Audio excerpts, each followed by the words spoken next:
terima kasih atas waktu yang telah diberikan. Assalamualaikum warahmatullahi wabarakatuh. Terima kasih atas kehadirannya Bapak Ibu sekalian. Di sini saya mau mensosialisasikan mengenai aplikasi Panelis. Jadi apa sih aplikasi Panelis itu?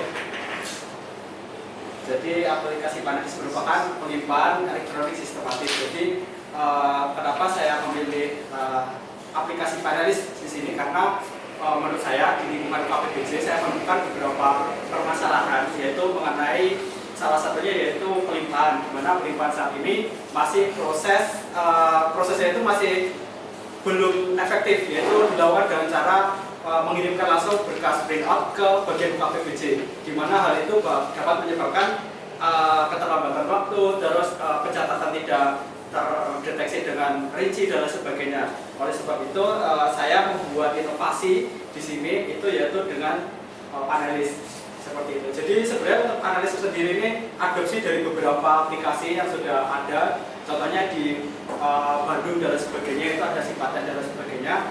Nah, kalau untuk pengguna aplikasi Panelis sendiri di sini ada tiga, yaitu PPK, ada Kabak selaku kepala KPBJ dan juga ada Pokja. Kalau untuk proses alurnya sendiri nanti ada 3 persiapan, kemudian dan kaji ulang. Sebenarnya ini sama, cuma nanti di aplikasi ini akan lebih ringkas seperti itu. Jadi flow-flow yang terlalu panjang itu dipotong di aplikasi ini, jadi lebih mempermudah. Kalau untuk fiturnya sendiri nanti juga ada resume pelimpahan, jadi di mana pelimpahan yang ada dalam satu tahun itu bisa terresume di aplikasi, dan juga ada dokumen upload dan preview. Jadi ketika Pokja nanti itu mereview, nah itu tidak perlu mendownload dan sebagainya, jadi langsung ada tampilannya di situ. Sedangkan untuk PPK sendiri itu tidak perlu mengirimkan berkas, jadi tinggal upload saja.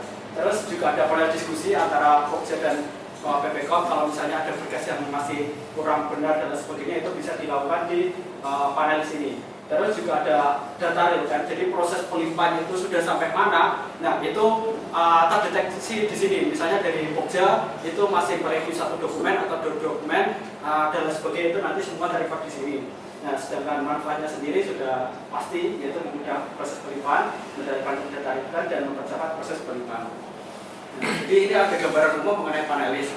Nah kalau misalnya dilihat dari flowchartnya sendiri, mungkin seperti ini, jadi PPK sama Pokja melewati Panelis seperti itu.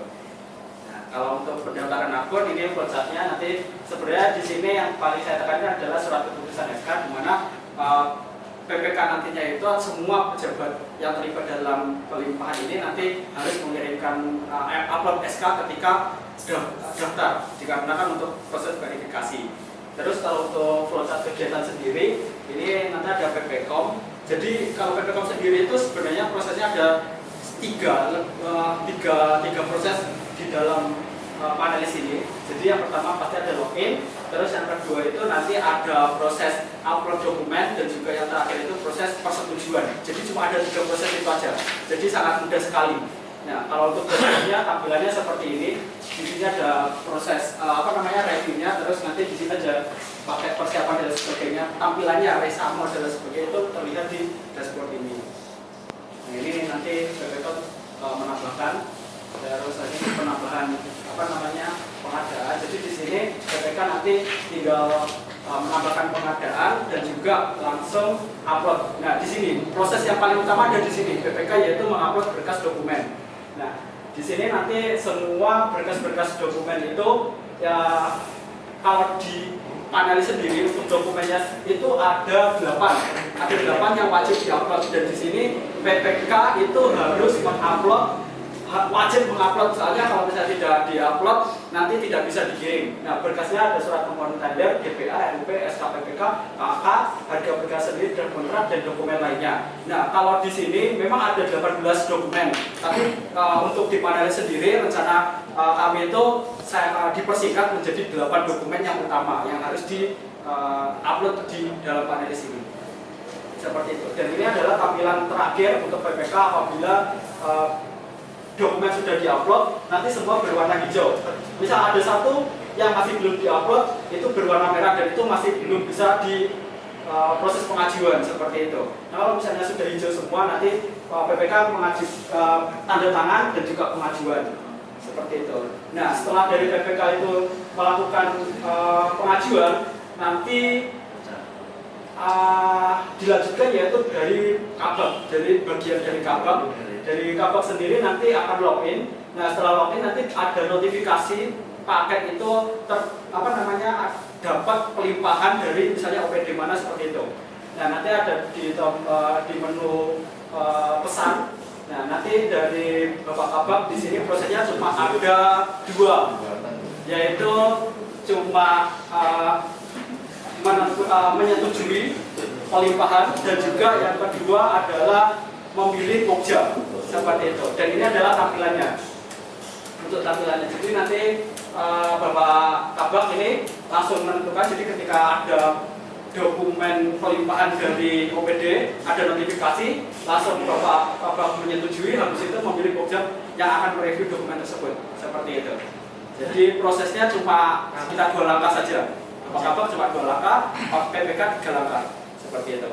Nah, sedangkan untuk dilanjutkan yaitu oleh Pokja. Nah, kalau Pokja sendiri ada sekitar 3 langkah. Untuk langkah yang pertama yaitu pasti login, terus nanti di sini dapat notifikasi juga, kemudian akan direview. Nah, di sini ada review. Nah, di panel review ini nanti Pokja dan sebagainya itu akan mereview dokumen-dokumen yang sudah diserahkan oleh PPK tersebut. Nah, di sini ada histori surat permohonan. Jadi ada histori di mana kalau misalnya dokumen yang satu misalnya ada revisi dan sebagainya, nanti upload berikutnya itu ada historinya. Jadi terekam di sini.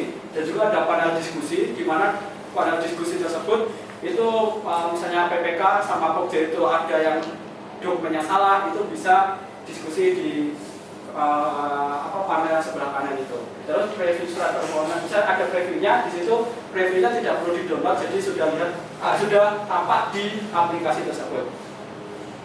Nah, nanti tahap terakhir setelah semua direview itu upload BA review. Nanti ada ada panelnya sendiri, dan juga nanti kalau bisa sudah selesai semua itu akan berwarna hijau dan nanti tinggal centang selesai seperti itu. Kalau misalnya masih ada punya contoh Farhanisa di situ itu sudah direview, tapi Farhana sama Nurvita Sarti masih merah, itu berarti masih belum direview seperti itu.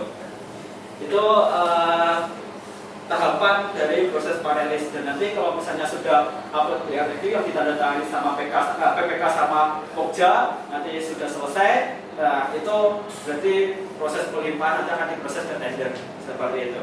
Jadi kesimpulannya dengan aplikasi panelis ini proses pelimpahan yang sekarang posisinya itu masih kurang sistematis, itu akan lebih sistematis dengan fitur-fitur yang ditampilkan oleh panelis.